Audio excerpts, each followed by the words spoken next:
Ladies and gentlemen, here for the singing of our national anthem, accompanied by the President's own United States Marine Band, please welcome Lady Gaga.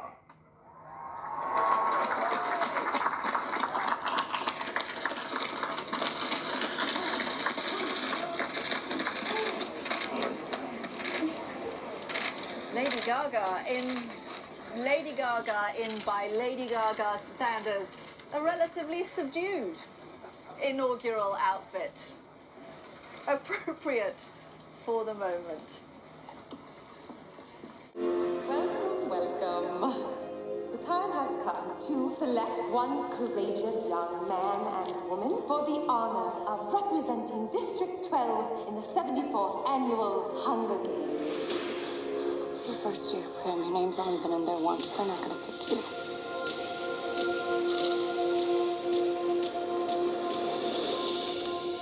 Primrose Everdeen. I volunteer! I volunteer as tribute!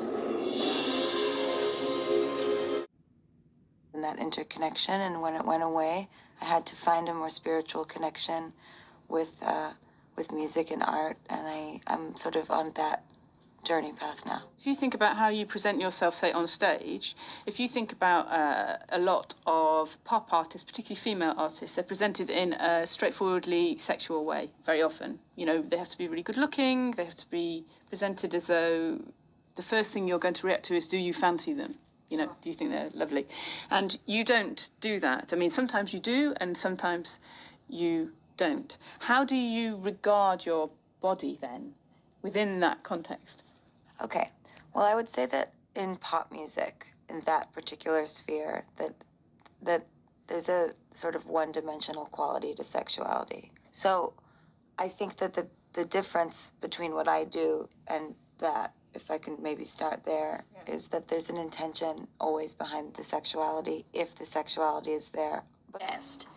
A producer said to me, take your clothes off. And I said no. And I left. And they told me they were gonna burn all my music. And they didn't stop.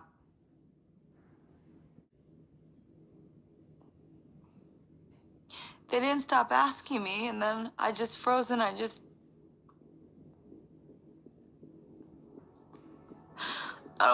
don't even remember.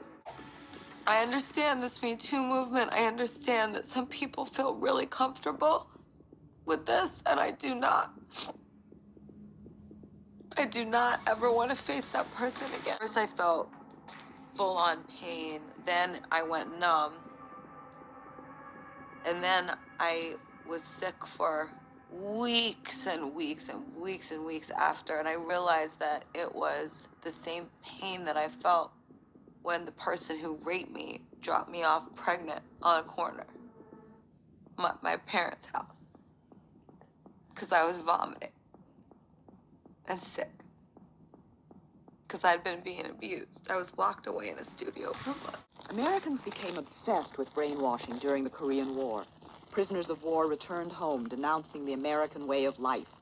Hearing them parroting propaganda, the CIA became convinced the communists had found the key to brainwashing. Now the Americans had to unlock the mystery of mind control. There was great worry that the Soviets had developed rather esoteric and unusual methods of so-called brainwashing people. The purge trials. Dr. John Gittinger was the CIA's chief psychologist for 25 years. There was continued pressure put upon anybody within the agency in connection with trying to explain or understand brainwashing. So we were charged with rather an elaborate attempt to try to find out chemical, psychological, any kind of means that people could use to influence the behavior of the people.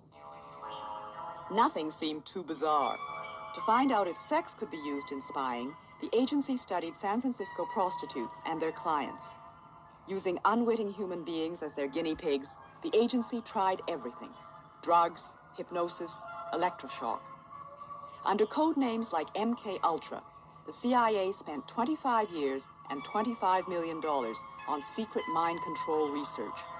Brainwashing could be a powerful ideological weapon, and the US had to have it.